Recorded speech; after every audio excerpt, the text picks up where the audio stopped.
Hi, friends. Welcome. We're putting up a poll because we're curious who's here. And we're also going to do a check-in question that I'm going to paste as a sticky message. And you don't know this, Hannah. Maybe you saw when I was talking to you that I was doing it, but I was eating Reese's peanut butter cups, Oh, which I've been kind of denying myself because I've been doing this like food thing that you know about, which is like, for everybody else, like eating very strictly. But it made me curious to know, as a check-in question, what's sweet about your life right now? So that's what I want to check in with is what's sweet about your life right now? And so my superficial surface level, I might have a better answer in just a minute, but my surface level answer is what's sweet about my life right now is Reese's peanut butter cups. And also there's this peppermint bark that I might have also sneaked a little piece of from a place called Lolly and Pops. So peppermint bark and Reese's peanut butter cups. So folks who are joining, hi and welcome. I'm Ethan. This is Hannah. We're going to do our intros in just a minute. But our check-in question, besides the who are you for the poll, is what's sweet about your life right now? So Hannah, what about for you? I say this like in a way where I hope to like not freak people out sometimes of how much I love my cats. But if you see, there's one right there. They're like always there with me. And every day is like the first day I got them. I love them so much. So they just bring a little bit of joy to my life. I love that. I love that. What's this cat's name? Pepper. Pepper. Awesome. Yeah. So I'd love to invite folks as a way of just checking in and seeing folks' names. And sometimes we know you. Feel free to just share in the chat what's sweet about your life right now. And we'll also obviously be sharing in the chat lots and lots of resources, which will also follow up. You're going to get the recording and you're going to get the links to all sorts of things coming at you. So hi and welcome. A couple quick, we're going to just in terms of the agenda for today, we're going to do some quick announcements and, then we'll do intros very briefly. And then we're going to get into first sort of like a centering question and like a mini exercise. It's going to take 2 minutes. That'll sort of set the tone for everything that we're going to be talking about today. And then we're going to share 3 sets of resources. So the first resource that we're going to share is related to great essay brainstorming exercises that you can use with your students to up level and really just get them generating a whole bunch of stuff here early on in the season. Hanah's going to talk a little about a process that we've worked on and developed called the topic check process, which for some of you will be new and some of you won't. But it's going to be basically a way to help students to avoid them writing for 10 hours on the quote unquote wrong topic. And we'll talk a little bit in the resource 3 section about how we give students feedback on their topics. And then we're going to talk about, if we have time, we're going to talk about different models of ways that you can engage with your students. And Hanah is going to talk a little bit about setting up a peer review system. And we'll also dip briefly into like when's the ideal time to start. We'll do a short PSA on 2 opportunities to connect, to partner with us, to work with us more closely, to level up your essay game through a counselor training program that I'm leading in a couple weeks. And then we're going to give away some free workshops and we'll do Q&A. So all this and more. Let's see, what do we got? My husband and my 6.5-month-old baby, congratulations. That's amazing. New first-time mom. Oh, I hope you're getting some sleep. I hope I feel you. And Chris talks about my dogs Ginger and Viva. Lovely, lovely. Feel free to at any point through this chat just like tell us what's sweet about your life because I'd be interested to hear it. And welcome, Anne from Chattanooga. I love hearing that. Those flowers are blooming. So just by way of sort of checking in and centering us, first of all, happy Black History Month. And there's a quote that I was reading the other night from Colin Powell. It's short, but it's sweet.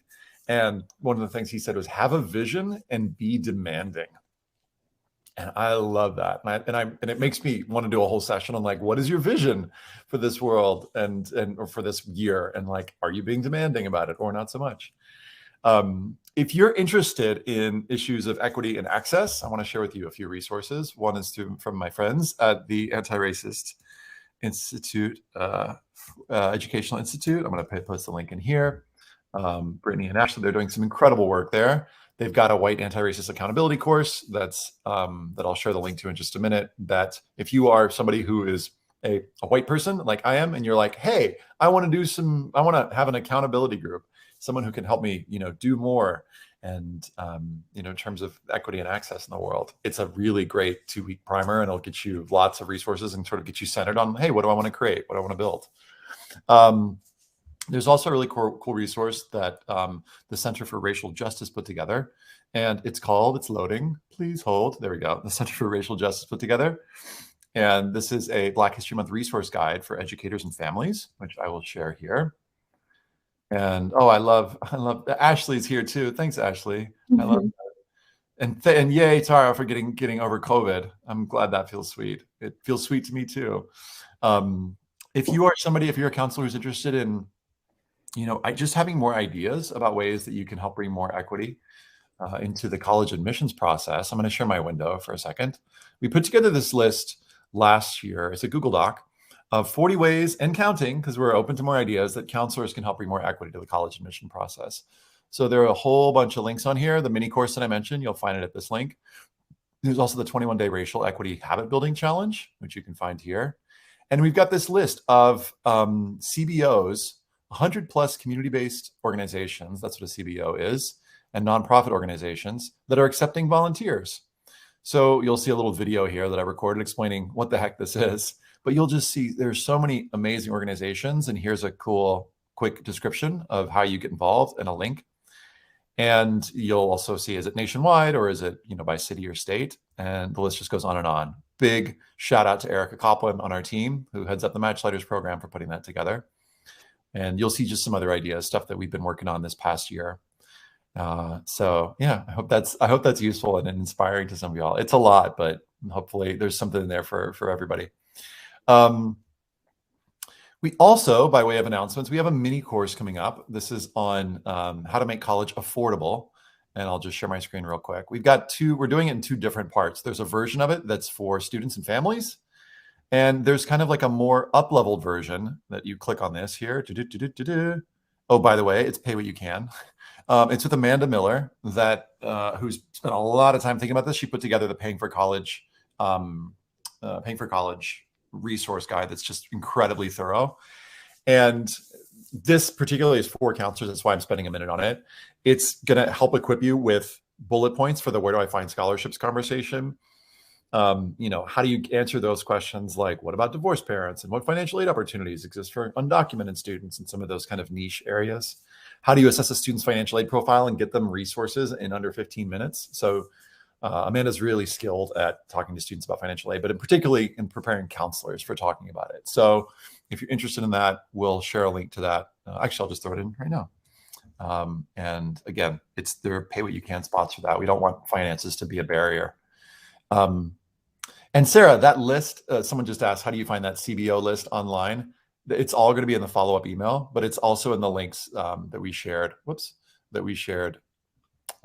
That I shared just now. So like that big Google Doc list that I shared, it's on there.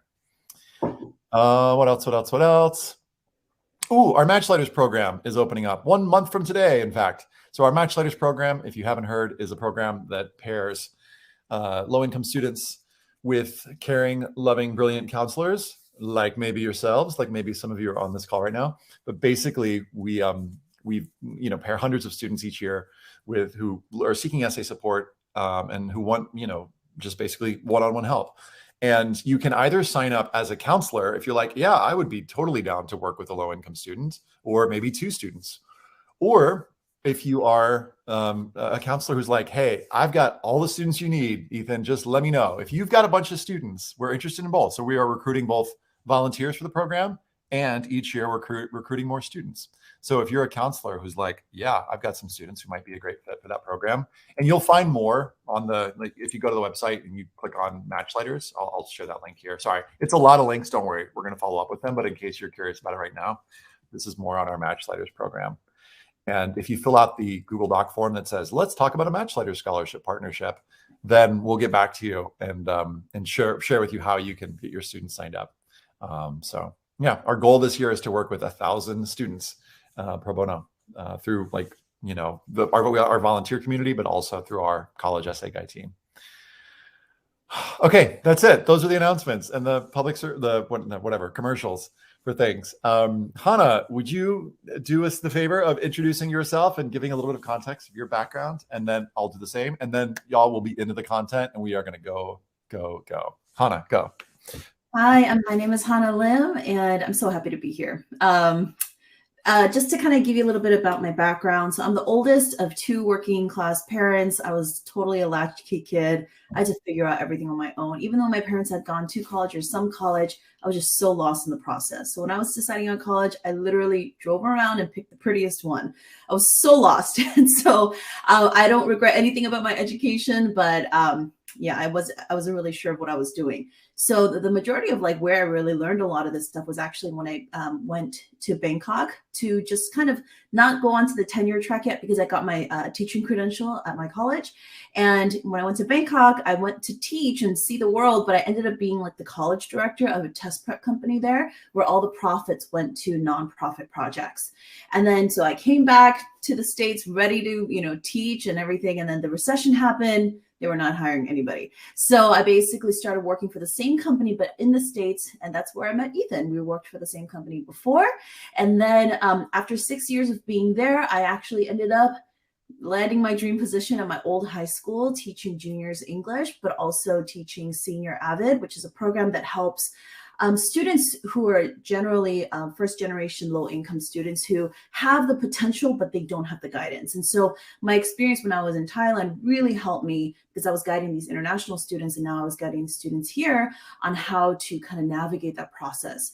And then so, but while I was teaching, I was with Ethan as an essay coach and a workshop facilitator for him.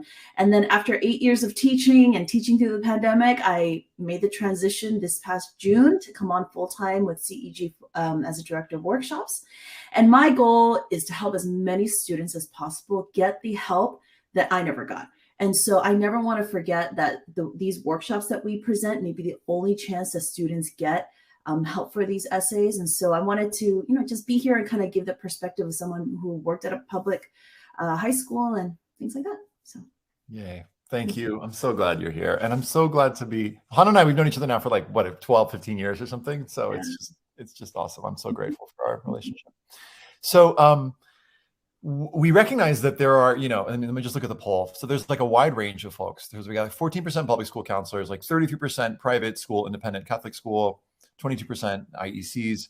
Like you're working with students at a wide range of, and some of you probably have caseloads of like 50, some of you have like 10 or 20, and some of you have like somebody this morning had like 700 on there. And so there's going to be a wide range. And that probably means that there are lots of different ways that you engage with your students. And so what we're hoping is that we want to share some resources that will be useful if you're just doing one workshop with students and you're going to lead it on your own.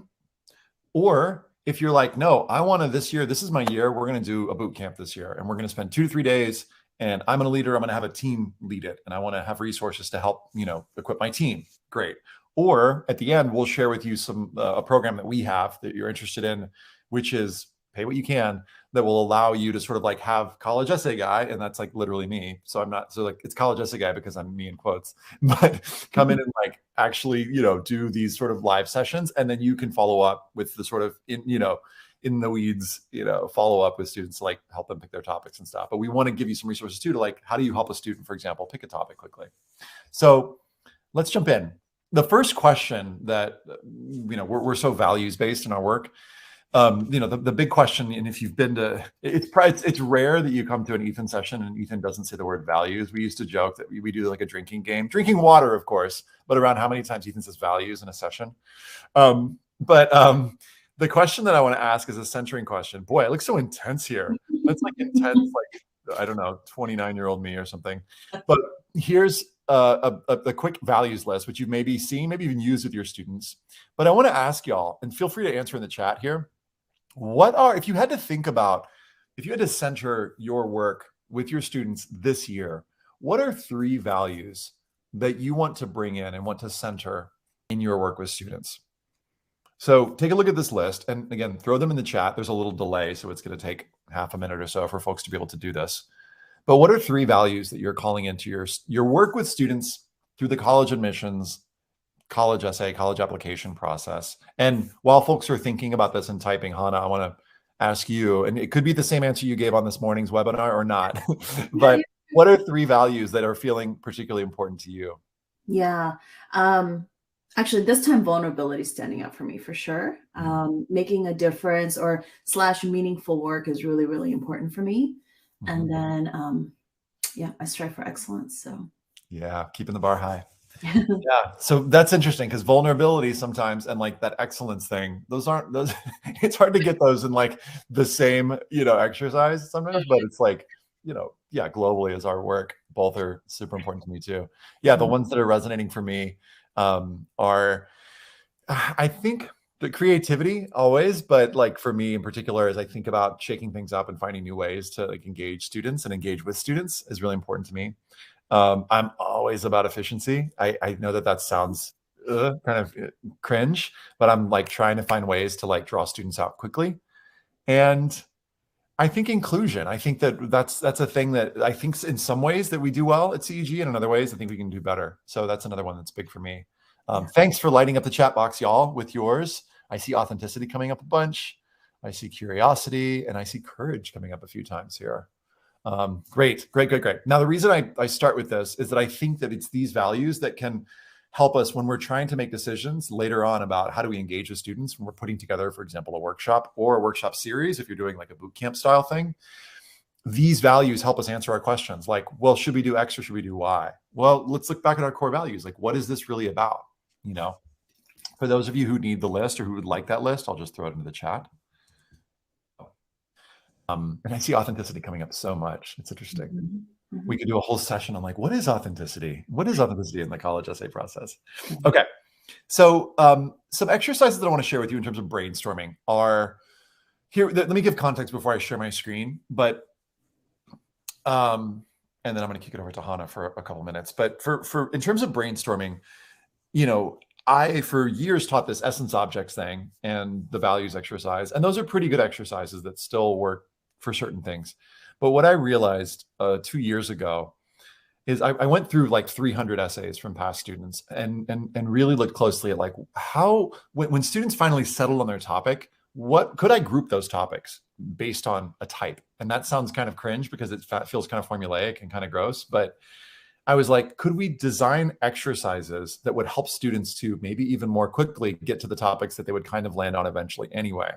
And what I found was there were 7 main types of essays that students tended to write. There were some other minor types. So there were like 13 different types that I found, but 7 ones that were like sort of the main ones.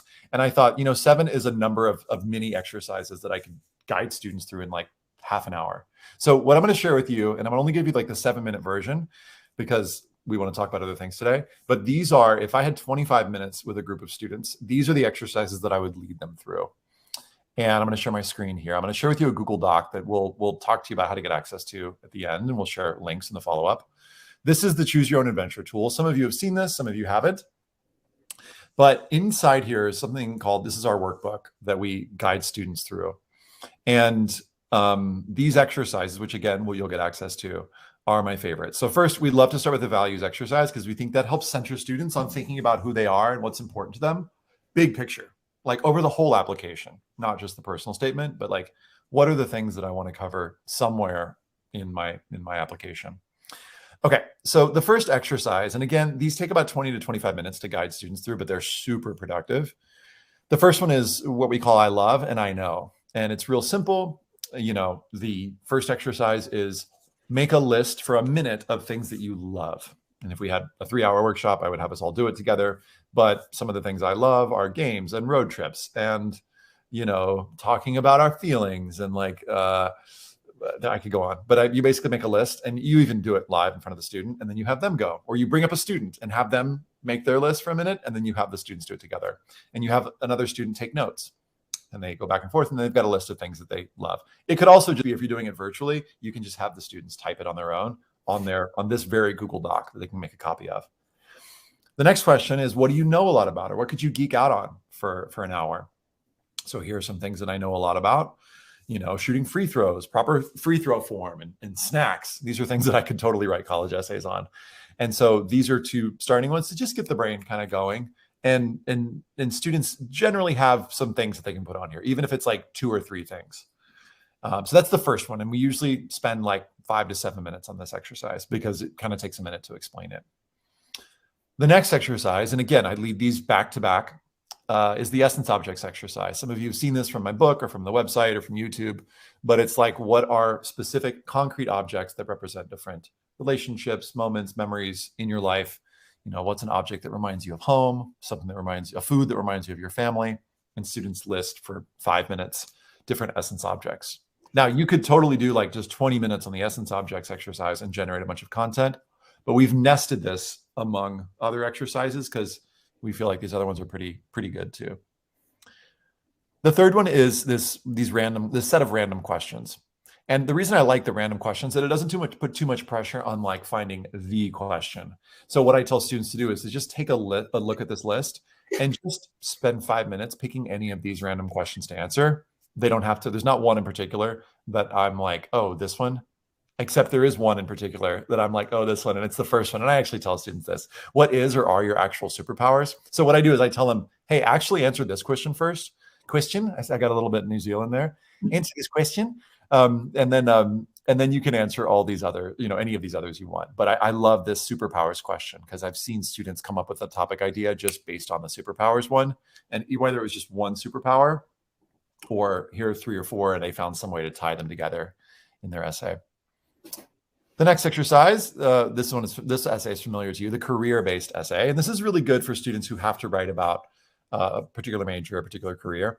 So name a career or several careers that you're interested in, and then give me 4 to 7 qualities or values that you possess that will make you great in that career. And sometimes for students, that's a little bit hard to answer. So I'll just say, okay, well then just name qualities you would need to possess to be great in that career. So you don't have to even possess them, but of course they possess them. And then you just have them scroll up to this values list and just name values or qualities that would serve them in that future career. And then, oh, by the way, each of these qualities could serve as a different paragraph in the eventual essay that they write. The 5th exercise is the identities exercise, and it's really simple. How do you identify? And again, in the 3-hour version of this PD, I would have you as counselors, name some different identities. We did this as a team together. It was pretty cool, Hanah and I and our CEG team. And we listed identities that we probably knew that the team knew about, but some that we didn't know, the team didn't know about us. And then we just took turns sharing on a particular identity that we felt like maybe people didn't know as much about. So, hey, quick mini PD exercise. If you're looking for an icebreaker that's a little bit more vulnerable, for lack of a different word, because I use that word a lot. This is a good one. It's like, what's an identity that you claim, and why is it important to you? And just have folks share for 1 minute. So that was a pretty cool connective experience. And now it can be as short as like a 1 minute share, and then but it turns sometimes into like a much more a longer share, as we sometimes do as counselors. Home. This is the 6th exercise. What's one place that you feel most like yourself? Where do you find flow? Is it in the kitchen, when you're coding, when you're playing games with your brothers, when you're taking photographs, when you're on Instagram? No. Where is it? What is that place where you find your flow? When you're playing Pokemon Unite with your daughter? That's me right now. So name as many places or that you can think of. And this sometimes shakes students up and they start to get a little bit visual and go, okay, what are those places where I can see myself in my zone? Like, what is your zone? Because those different zones could totally be an essay. I'm at home when I'm in X place. I'm at home when I'm in Y place. I'm at home when I'm in Z place. Boom, boom, boom. And we get suddenly 3 different sides of the student. And that's sometimes shakes up the student from thinking about like that basketball essay where like, I'm at home on the basketball court. And you go, great, what are some other places, so that it's like that becomes a paragraph in their essay. And that, by the way, quick side note, is a great way to get students off of a super common topic. So for that student who's like really committed to writing about that common extracurricular activity or that common, instrument, you can say, great, could that be a chapter, a paragraph? Is that one place maybe you're in your zone, but are there some others? And you can help them find or encourage them to find an overarching theme, for example, like different homes or different places that they're in their zone. The 7th one, shout out to Hanah for helping me think of the way to frame this, is that islands of personality exercise. I don't remember exactly when I was trying to write the book and I was like, here's this exercise. And Hanah was like, oh, it's kind of like the islands of personality from Inside Out. So if you haven't seen that movie, there's this moment where you see all the places the memories are stored in this girl's brain. And this won't make sense, so you have apologies if you haven't quite seen it, but I'm also trying not to spoil it for if you haven't seen it. But there are these different islands of personality that this girl in the movie possesses. She's got Hockey Island, and she's got Friendship Island and Honesty Island. And so at the end of all these exercises, and there's like a little 1-minute clip here that you can click and watch or show to students if you're trying to explain this concept. But you can ask students, once they've gone through all these brainstorming exercises, what are the different islands of your personality? Maybe one of their identities is an island of their personality. Maybe it's that, this career, this entrepreneurialism looms so large in their lives. It's like, that's an island of my personality. And you get students to basically map out or just make a list of these different, like, if I was like to map out my islands, games, I love, if you look right here next to me, they're like board games. There's like a shelf of just a very few, some of my board games, but I could write a whole essay on that. Or if I were to just tell you about me, that could be one paragraph in my imagined personal statement. I've also got college essay guy / teacher / counselor island. Could be a whole essay or could just be one paragraph. And so doing this can really help students sort of synthesize and think about the whole map of their application in a really cool way and in not too much time. So let me pause for a second and just check in with you, Hanah, and say, thoughts, what would you add to this? What am I missing? Other exercises that you love? I brought it up earlier, I think in the last one, but the 21 details, I personally really like that one because it's just asking students to write 21 random things about themselves. And oftentimes students think they're pretty ordinary or they don't have like really cool life experiences, but sometimes like this one really like brings out little, I don't know, I guess gems that stand out for me about their personality. Yeah. Mm-hmm. Yeah, totally. That's one that I love. And it's a surprising one. It kind of sneaks up on students. And I think it sneaks up on counselors when they first do it with students. But I'll tell you, like from the last few years, I used to do the essence objects exercise. Now, if I had to pick between the essence objects and just the 21 details, I would pick 21 details because it ends up being sometimes more surprising, especially for supplemental essays. Yeah. And especially for that's like a roommate essay. If they're writing the Stanford roommate essay, you'll get everything you need in the 21 details exercise. Mm-hmm. The everything I want colleges to know about me list is, as it sounds, a big list of like 10 things that you want colleges to know about you. To answer Lee's question, could we do all of these in 25 to 30 minutes? Yeah, Lee, totally, you could. But it's kind of up to, like, if you have more time, what I would say, there are a couple different ways to do it. One is like, yes, do it in 25 to 30 minutes if you have other stuff that you want to share in that hour, and then tell students, hey, you can do more on your own if you want. Another way to do it is to extend that time and be like, you know what, we're going to spend an hour just brainstorming, and you could go through these exercises, but just go through more slowly and take more time, because an hour is, I'm college essay guy, like not too much time. It's not like you're overspending time. Like you can definitely fill the hour with that. So I think you could do them in 25 to 30 minutes. And I think it just depends on what else you need to do in a particular session. Mm-hmm. Please, more questions. We welcome them. Once students have generated topics though, or they've got all this stuff, the question is like, what do you do with them? So Hanah, will you share a little bit about this topic check process, like what it is and how it could potentially help counselors? Yeah. So you've probably been in the situation where there's like early applications due, or like the deadline's there, they're emailing you in the middle of the night because of course you don't sleep.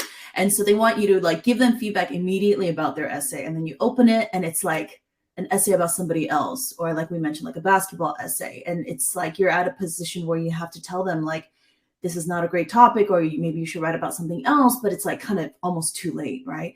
And so that's why we recommend something called topic checks, which is another step, but honestly, it's going to save you and the students so much time by making this a regular part of your routine when students need help with their essays. And so basically what we do, even within CEG, is we outline different topics. We actually say, you should outline different paths, whether it's the narrative or the montage, and not just be sold on one. Sometimes students do get stuck with one, but as the counselors and coaches, we need to be honest with them with whether or not this is going to be like their best representation of themselves. And so whenever we do a topic check, it's not so much just saying, this is a common topic or an uncommon topic or a less common topic. It's also the responsibility, I feel like, as an adult, or like the kind of the person who sees the big picture, to let them know if this is a good, like if it's showing parts of their application that wouldn't otherwise be said. And so, for example, the way that I kind of put into like an analogy for the students is like your grades and your scores, like your activities, all of those things are like, it's just the skeleton, it's just the bones of that application. Honestly, there will be even students with the same exact name as you, right? And so when they get the application, it's going to still be like this, just almost like an x-ray to a doctor, where you want them to basically glean from your application is like you as a human being. Does it have flesh? Does it have a soul, right? So the personal statement is what gives it life. But if that essay sounds just like everybody else's or just a regurgitation of your activities, that's not going to be the best situation. So for example, like I had a student that I was working with a CBO, where I only had 2 sessions with him. And so I had to get to know him very quickly and give him the feedback very fast. And so his essay wasn't bad. He's actually a very gifted writer. It was saying all these different sides of himself. But then I found out, like, you know, he was at this private boarding school in Oregon because he was given this opportunity because he was living in the middle of nowhere in Washington from like first gen low income household where, you know, like none of that information would have been anywhere else in the application. And I felt like it was going to be a missed opportunity if he didn't mention any of that somewhere in his essay. And so initially it was like a game montage essay. So it was about like Mortal Kombat and that soccer video game. I don't know. But anyway, all these different things. And so it kind of like changed into focusing actually specifically on poker, where he felt like he was playing with his life, but in a strategic way, where he was going all in with his life. And like the principal was like his, you know, the dealer. And like, you know, he was taking these risks and, you know, he's so excited about life and stuff like that, you know? And so he even went even further with the analogy, making his parents like the royal flush and all this stuff. Anyway, so it was just like, just even in that, by looking at the brainstorming in addition to the essay or the outlines, that's something that we suggest. But how are you going to do that if you have a huge caseload? Because I believe California has the worst student to counselor ratio. I believe it's like 1 to 800. And so like, how do you do that? And so something that we started using within CEG is something awesome called Loom. So Loom are these like really quick videos that you can actually record, where you can have their Google Doc open with their outline and you can actually give like a short video feedback. And so I'll actually put the website into the chat real quick. And so it's free. If you want to go over 5 minutes, that's when you have to pay. But honestly, who wants to see a longer than 5-minute video? So I actually hate recording myself. I hate seeing myself on camera. But what I hate more is writing all these Google comments on a student's doc and you don't know if they even read it. And so you can actually even see if they watched the video and stuff like that. So that is something that we recommend, because the purpose of Loom is to save you on meetings. And you know how it is. If you have that many students, there's no way you can meet with all of them. So the Looms are very effective and it'll save you a lot of time. Yeah, thanks for that. So I want to dive deeper into like, how do you actually do the topic check? So when you've got a student who's shared with you like a particular essay idea, what are you looking for, or what could you be looking for? And this is the framework that we use that I want to just install in your brain right here. This is the Choose Your Own Adventure tool, which we'll talk about in a little bit. But here's this. The reason I'm starting here is I want to show you there's this like counselors link, and the resources that we're sharing here are going to be inside this. So this is there's the quick guide to cliche topics, and this is a quick guide to giving feedback. So when it comes time, there are like 2 things, right? There's helping students pick a topic, and then there's helping students improve a draft.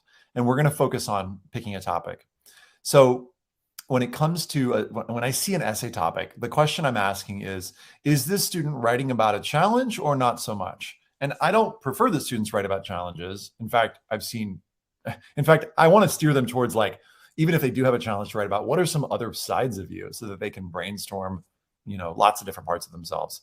And we've got, Hanah used this term montage earlier. A montage topic is basically just a student writing about something that is not a challenge. And a montage is like jumping around in space and time, but the things that they're talking about are somehow connected by a common theme. So it could be that the theme of their essay is like lessons my grandmother taught me, or, three things that I'm trying to do so many. Beatboxing is the common thing. And like everything I need to know about life, I learned through beatboxing.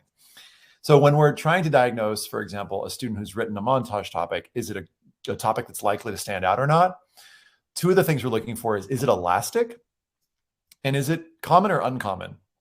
And what we mean by this is like elastic is something that's stretchy enough to talk about different sides of the student. So if it's something that's very one-dimensional and you're only hearing about the student's hard work and they already have like a 3.6, you're like, no, the school's gonna know that you work hard. Does this topic stretch to talk about different sides of you, like Hanah was mentioning? And is it common or uncommon? Because I'm not going to say you can't write the basketball essay, but it's going to be a lot harder to stand out. And so oftentimes when we as counselors are like, oh, that's a good topic, I think what we're saying is like, the topic is probably maybe more uncommon and it's somewhat elastic, meaning with what we know about the student, it's going to stretch to allow them to talk about lots of different sides of themselves. Or when we read an essay that we love, we go, oh, that was a great essay, in many cases because the topic was somewhat uncommon and it was somewhat elastic. Now, I've seen good essays that were on common topics like food. That's a pretty common topic. But in order to do that really, really well, it usually takes a higher level of like artfulness, craft, and elasticity. It's got to probably be about a lot of different things, or there's got to be like a wide range in terms of a lot of variety in some particular way. So in other words, this isn't me just saying like you have to encourage students to write about uncommon, elastic things. It's just like when I thought about, and Andy, who works on our team, when we were trying to think about, well, what is it that makes a great montage essay topic? A lot of times it's these things. When it comes to narrative or challenges-based essays, and again, the difference is like narrative essays are based on challenges, montage essays are not based on challenges.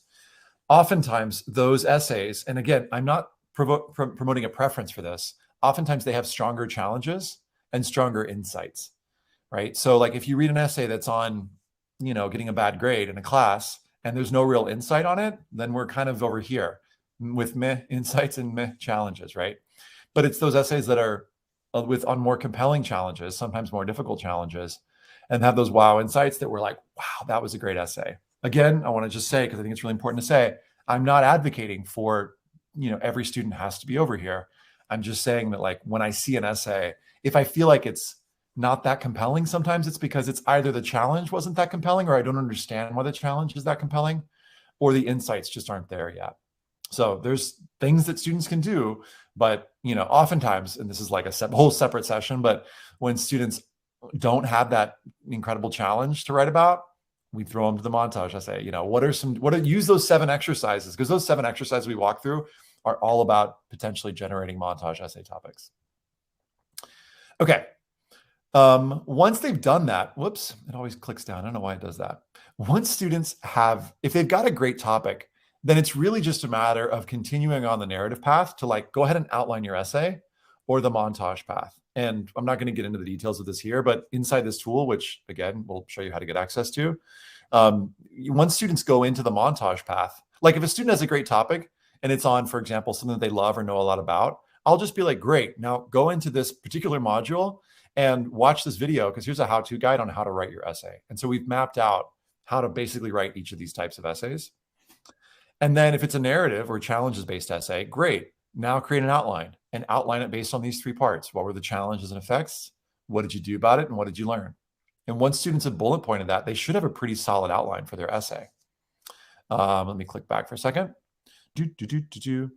But if students don't have a great topic, then I think it's time to go back to brainstorming.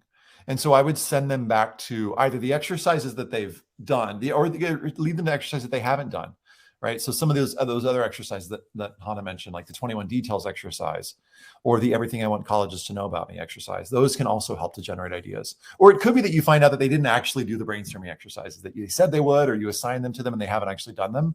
And so I would just send them back to brainstorm. Like, yeah, they just need more brainstorming work. And so it's kind of like put them into earlier in the process.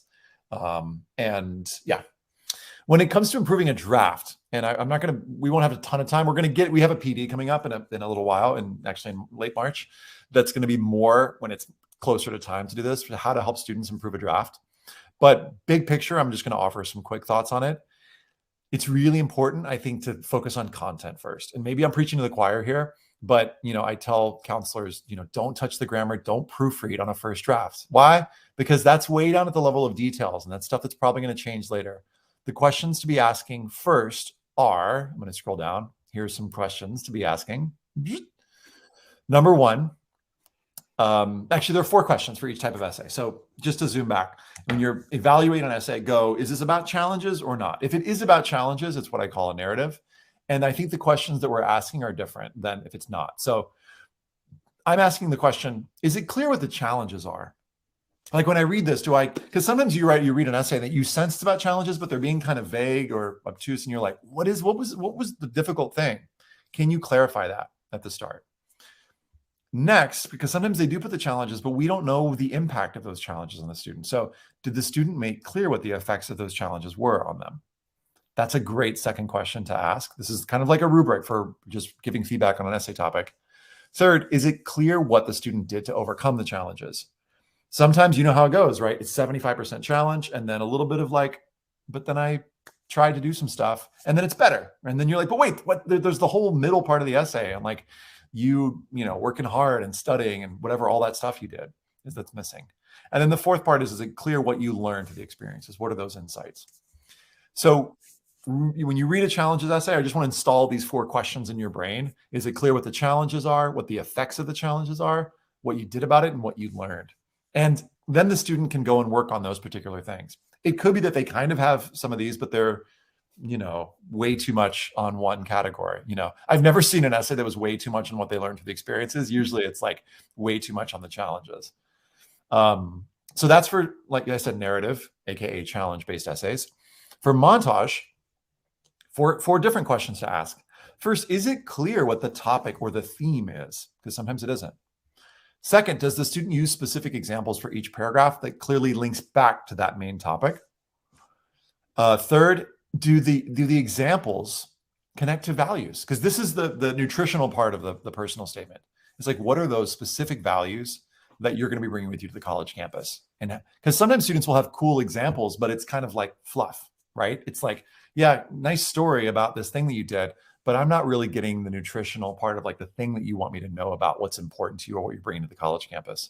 And if you frame that in terms of values, it's like, oh, what is the thing? I want them to know that I'm excellent. Is that it? Is there something else that you could work into here? Because then that could either shorten or provide more variety in the examples. And then finally, what are the insights related to so what? In other words, so what do you want us to learn from this? What did you learn from your life? What do you want us to know? And you can, again, scan the essay with those 4 questions in mind. And this is when students are working through this tool, I encourage them to ask these of any person who's reviewing their essay, because these are the things that I want them to be thinking about. Because it could be that just at the level of oh yeah, just the topic isn't clear. And maybe that's where they need to start. It's just clarifying the topic for themselves. So that's, I know that's a very short version of it. And again, we're going to do a PD that gets more into the specifics of how to actually, give students feedback.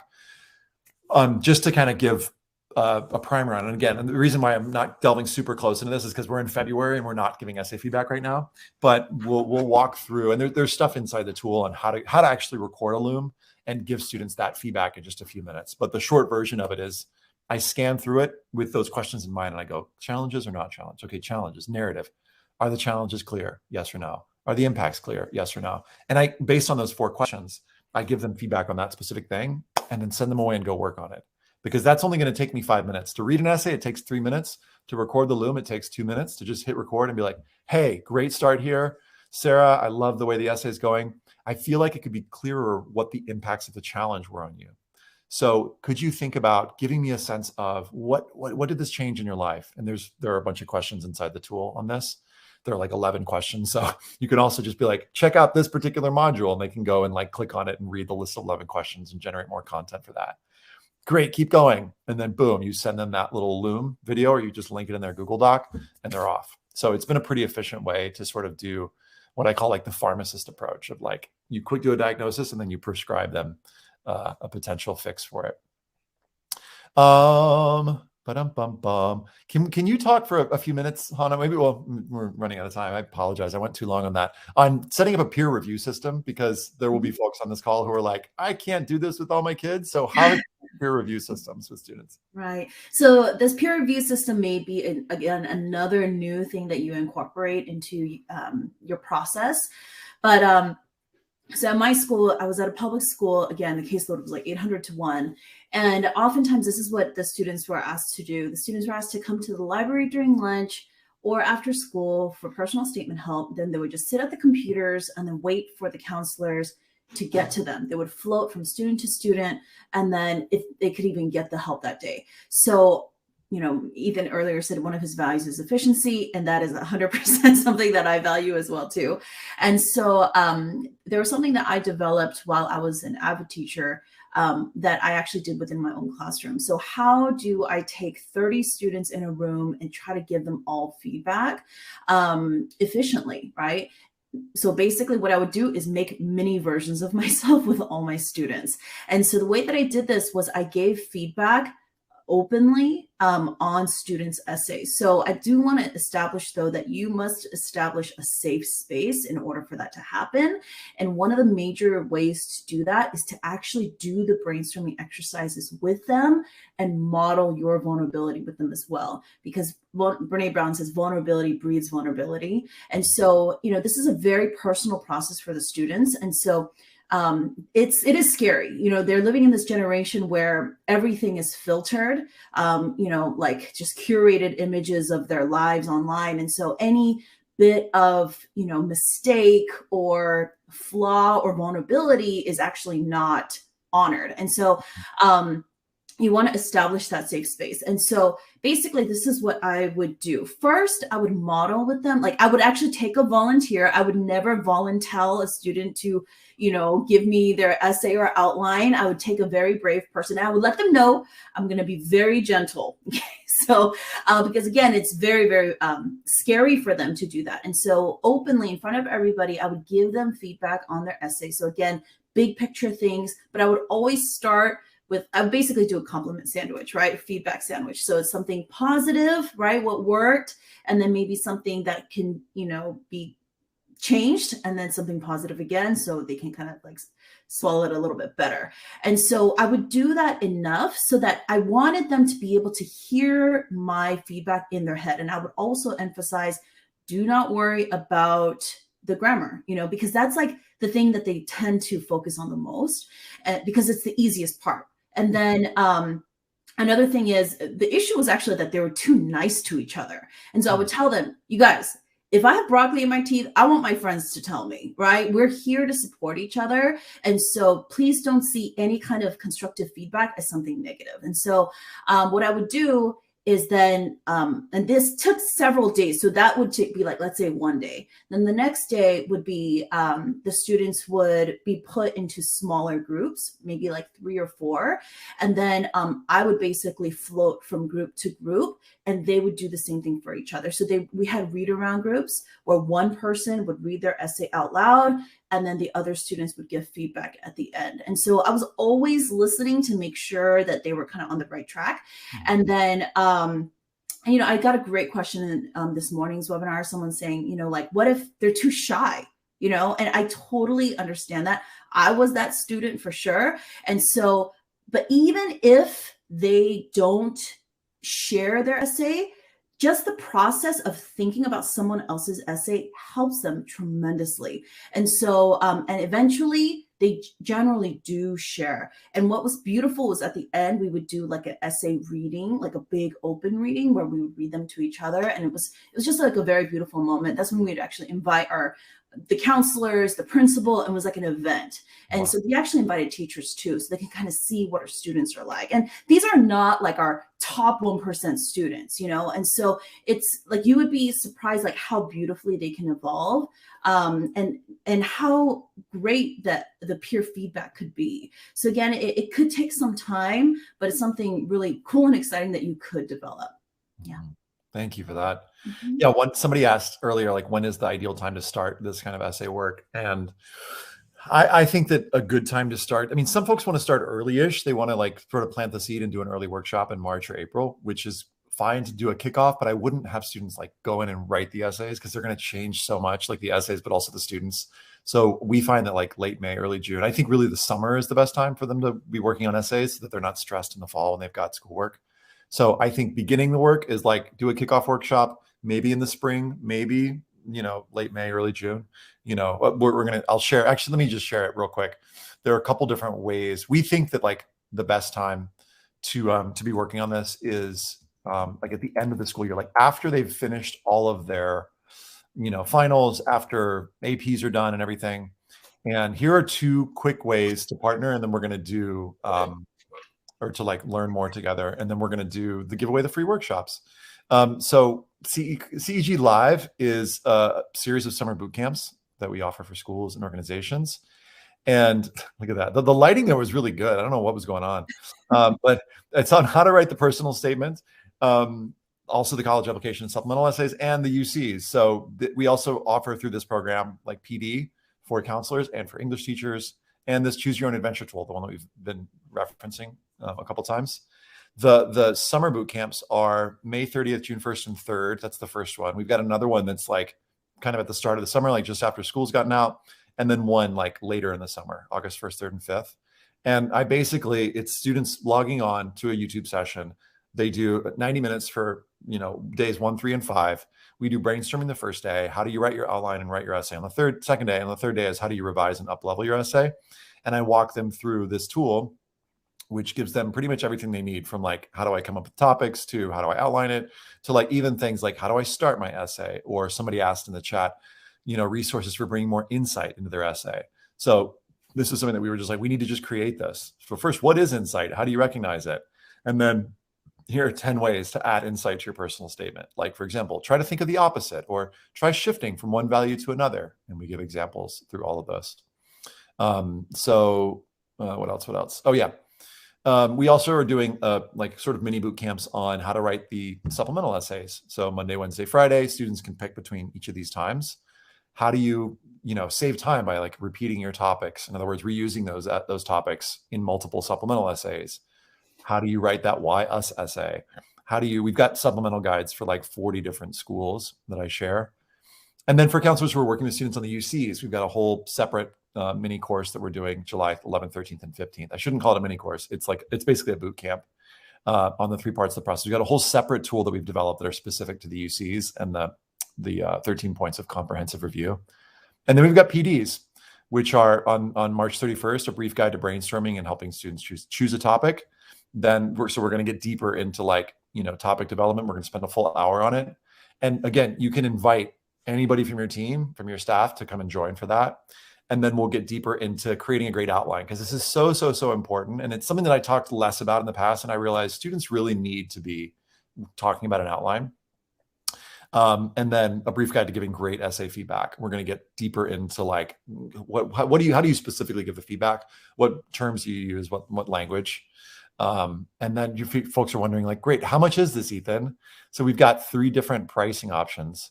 And if you have a budget, if your school has a budget for it, great. Our request is $497 because we think it's worth that.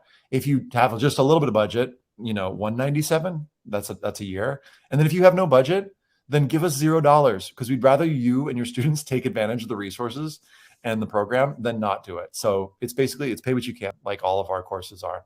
And the way that you get it, you don't need a coupon code or anything. You just click whichever one it is. You click register, and then boom, you fill it out, and that's it. Pretty simple. The other thing that's coming up, and if you, how to find this, and by the way, Ashley, would you mind you know what? I can just share the link right here. Actually, Ashley, would you mind just sharing the link to CEG for Schools? The other thing that's coming up in 2 weeks is this counselor training program. So if you're like, you know what, I want to develop my own workshop and work with students through the process. And somebody's mentioning, for example, I've got 4 sessions. I'm going to map it out. Or maybe you're like, I don't know exactly how to map it out. We've got this how to write a personal statement program. And this year, this is a 4-week course, but don't worry. It's like the requirement is like 4 90-minute sessions, and all the homework is optional. And we've got a one-on-one option, but the one that you might be more interested in is for you with medium to large caseloads. And it walks you through how to develop your whole workshop. And, how do you decide which sessions to do when, and which parts do I want to do and which parts do I want to bring in someone else for, or a team for? Or maybe you've got English teachers. How do I engage with them? And this is something that Hanah is going to help me lead. And again, the cost for this, I'll just scroll down. I'm just going to scroll down to the money part so you can see it. It's, it says here $597 for the group's cohort, but again, we offer pay what you can spots. So if you want to pay what you can spot, just click this right here, and it's really easy to sign up. And again, the homework is all optional. So we're trying to make this really, really accessible for folks. So yeah, if you've got questions, feel free to ask, and I'll throw the link in the chat for that as well. Okay, enough commercials. Let's give away some free workshops. Hanah, would you post in the link? So for folks who are interested, we do lots of private workshops each year. I think how many did we realize we did last year, Hanah? How many days of private workshops? 280 something. Something crazy like that. So we do lots of free workshops, and lots of workshops in general, paid and free, but we're going to give away some free workshops. So if you're interested in a free workshop, which is like have Hanah or probably someone from our team, come in and do a free workshop with your students, just click the link, sign up. This is not like a list building thing where it's like meaning like we're trying to like build an email list. This is just like to give away this workshop. We're going to give away 3 from the morning session and 3 from this session that we're doing right now. And there's no catch. There's nothing that you have to like buy into or opt into. It's just like, hey, we want to do more free workshops because we love this and we love you. Swati's asking, what should be the goal? A first draft or more? It kind of depends, Swati, on how you're doing this. So, I mean, if you've got a 3-day workshop and this is something that we'll talk more about in the course, but like, over 3 days, I think a student maybe could get to a first draft. 4 days, yes, they could get to a first draft. And it's rare that I think people do a 4-day workshop, but I think you could get to a first draft. Don't promise students that they're going to get a first draft out of a 1-day workshop, because they're just going to be super disappointed, and their parents can be like, hey, you said don't. I wouldn't promise that. So Danica says, I only have 4 one-hour sessions for my writing workshop. I see a strong benefit of peer feedback, but where this time may take away from base or content knowledge. I'm abroad and brainstorming. What do you suggest as an even balance of time? So if you've got 4 one-hour sessions for the writing workshop, the way that I think that like I would do just real quick take, and Hanah, I want to hear your take on this too. My quick take is like, if I had 4 1-hours, I would do an hour on brainstorming and then have them go away and do some homework. They would come back and do an hour of outlining and I would walk them through how to create an outline, and I would show them outlines and show them essays that ended up, like here's an outline and then here's how the essay ended up. And then I would give them probably for 3 and 4, I would find a way to work in groups to like start, because they're going to start at that point, they're going to have what they need. They're going to need some input of like someone coming in and going, yes or no, think about this or think about that. And I think that there are ways to do that. So I don't know how many folks you've got working with you, Danica, if it's like just you and you've got students. Because if so, then I would like set them up to give each other feedback, or if you can bring in some folks. You might be surprised at who might be on your side and willing to like come in and give that feedback, and come in and volunteer. You buy them lunch and they would be willing to come in and do this because it's such a fun process. Hanah, do you have thoughts on that, of how the structuring? Yeah. I agree with that. I would say maybe the 3rd hour to be that modeling day where you get the outlines after the second hour, and like give them that feedback so that they can kind of learn how to get feedback, and then put them into the groups. But I would say the core stuff is definitely essential because you want a good solid foundation. Yeah. I find that like if it's a multi-day workshop, I find that it's more heavy content focused early on and then less and less as the days go. So it's like day 1, let's say it's a 3-day workshop. Day 1 is like 85%. I mean, they're going to be working while you're talking, but it's like 85% are presenting, and then like periods of silence where they're working. And then day 2 is down to like 50%, where it's like some content, 20 minutes of content, and then go work and do this thing. And then 20 minutes more content and do this thing. And then by day 3, it's like working on your stuff and then having, like you talked about, Hanah, the round robin sort of like counselor moving around and folks feedback kind of thing. Yeah. Other questions? What folks? Oh, please, Hanah, jump in. And then I just want to say to everybody, like, questions, please, we will be your magic 8 balls for right now. Just shake us up and let us know what questions you have. But please, yeah, Hanah, what were you going to say? Oh, yeah. And it's possible to do this virtually, like if you're not, with your students. So during the pandemic, I did do this in breakout rooms and stuff too. So they don't have to be in person. Yeah. That's another thing we'll talk about on the course too. And by the way, when I say on the course, I'm not trying to say, I'm like, it's a pay what you can course. So, but that like, we'll talk about how do you actually split up into those separate groups just based on specific things. Like part of what you're going to do on that is like actually map out your whole plan for your particular students, either with a partner or on your own, and get feedback on your plan, for how you're going to work with students. You're welcome, Danica. Good. Diligently taking notes. Lovely. Any other questions? If not, we can call it. But we are here. And of course, you can follow up with us. You can email info@collegeessayguy.com if you got any questions, follow up. We're going to follow up with all the links and all the things. And because there's like an awkward 30-second delay, we're going to have to sit here for 30 seconds. So let's just assume that like you have the things you need. And if you don't, you can email us. But thanks for being here. And thank you, Hanah, for being here. And excited for the course and excited for doing some free workshops with y'all. So if you haven't filled out that form, please do. We'll follow up with y'all if you've got it. And yeah, we'll see y'all soon. Bye. Bye.